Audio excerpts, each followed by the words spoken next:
Selamat pagi dan salam sejahtera untuk kita semua. Perkenalkan, nama saya Yulia Novita Simbolon dari kelompok 13. Sebelum kita memasuki materi perkuliahan pada pagi hari ini, saya ingin mengucapkan terima kasih kepada Prof. Hasna Faiza selaku dosen pembimbing dari mata kuliah Pendidikan Budaya Melayu. Di sini, saya sebagai penyaji pertama dari kelompok 13 akan menyampaikan materi tentang rumah Melayu dan teknologi kelautan. Bagi orang Melayu, rumah memiliki arti yang sangat luas, bukan saja sebagai tempat tinggal, tetapi juga lambang kesempurnaan hidup. Ada ungkapan di dalam tradisi Melayu tentang rumah, yaitu cahaya hidup di bumi, tempat beradab keturunan, tempat berlabuh kaum kerabat, tempat singgah dagang berlalu, hutang orang tua kepada anaknya. Rumah tempat tinggal bagi orang Melayu menjadi gambaran apakah orang tua bertanggung jawab terhadap keluarganya atau tidak. Karena itu, orang Melayu selalu berusaha mendirikan rumah sendiri meskipun sederhana. Rumah Melayu umumnya memiliki halaman yang sangat luas dan ditanami dengan pohon buah-buahan. Bahan-bahan yang diambil untuk pembuatan rumah Melayu ini diambil dari sumber alam yang dapat diperbarui seperti jenis kayu, rotan, bambu, hingga pelepah. Kerangka dan struktur bangunan memakai sistem lobang, pahat, dan pasak, sehingga tidak memerlukan paku dalam proses pembangunan rumah orang Melayu ini. Rumah Melayu ini dapat dibongkar pasang dan dipindahkan ke tempat-tempat lainnya dengan menguraikan bagian-bagian dalam rumah Melayu ini. Ciri-ciri rumah Melayu. 1. Rumah panggung yang didirikan di atas tiang. Rumah panggung yang didirikan di atas tiang ini bermanfaat untuk menghindari binatang liar, terbebas dari banjir, dan juga tanah yang lembab. Ruang kosong yang ada di rumah panggung ini juga dapat digunakan sebagai tempat untuk menyimpan barang-barang yang tidak terpakai. Kedua, rumah Melayu terdiri dari dua bagian, yaitu rumah ibu dan rumah dapur. Rumah ibu terdiri dari ruang tamu dan kamar tidur, sedangkan ruang dapur merupakan tempat di mana biasanya untuk memasak. Yang ketiga, di depan rumah terdapat serambi yang memiliki lantai yang lebih rendah daripada lantai rumah ibu.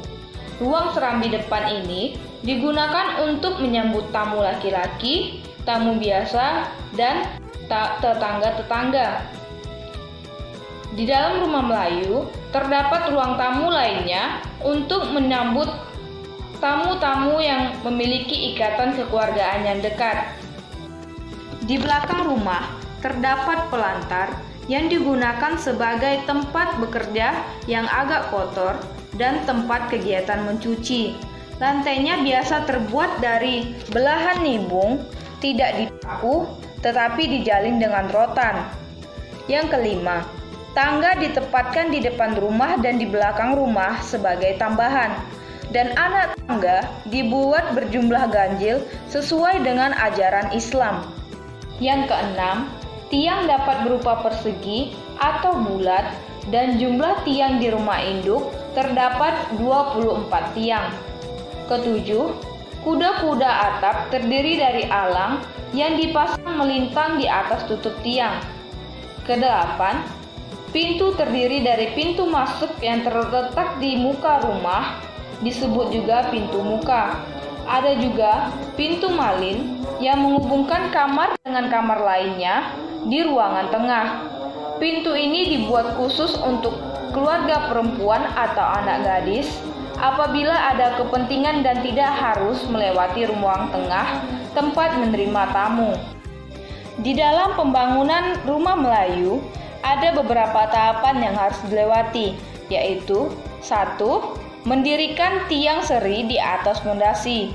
2. Memasang rasuk untuk mengikat tiang seri.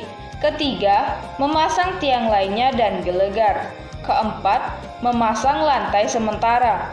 Kelima, memasang jenang. Keenam, memasang penutup tiang. Ketujuh, memasang sento. Kedelapan, memasang alang panjang dan pendek. Kesembilan, memasang kuda-kuda, kasau, tunjuk langit, dan tulang bubung. Kesepuluh, memasang atap dan tebar layar. Kesebelas, memasang kayu lantai lengkap, kayu dinding, jendela, pintu, dan hiasan lainnya. Kedua, teknologi kelautan. Bangsa Melayu terkenal dengan seni pelayaran yang disebut psycho-navigation yang dianggap indera keenam yang tidak dimiliki oleh bangsa lainnya. Mereka bisa bersampan dari satu pulau ke pulau lainnya tanpa bantuan alat navigasi. Mereka membangun kapal, perahu, dan sampan tanpa perencanaan seperti yang dilakukan pada zaman ini, sehingga dikenal istilah dengan psycho shipbuilding. Bangsa Melayu adalah pelaut, pengembara, pedagang, dan ahli perkapalan yang dikenal oleh masyarakat dunia kuno. Pengetahuan tentang musim dan arah angin oleh bangsa Melayu. Dengan mengetahui perubahan musim dan arah angin, pelaut Melayu di Nusantara tidak merasa khawatir dengan perubahan arah angin ini karena mereka justru bisa mengatur perjalanan pulang dan pergi dari satu tempat ke tempat lainnya dengan mengikuti perubahan arah angin ini, bukannya malah menantangnya. Angin monsun. Angin monsun merupakan angin yang berembus secara periodik. Angin monsun di Indonesia ada dua jenis macamnya, yaitu angin monsun Asia dan angin monsun Australia. Angin monsun Asia bertiup sekitar bulan Oktober hingga April, dan pada waktu ini Indonesia akan mengalami musim hujan karena massa uap air yang dibawa oleh angin ini melintasi lautan luas di bagian utara. Angin monsun Australia bertiup sekitar bulan April hingga Oktober, dan pada waktu ini Indonesia akan mengalami musim kemarau. Sekian penjelasan dari saya, akan dilanjutkan oleh penyaji kedua. Terima kasih.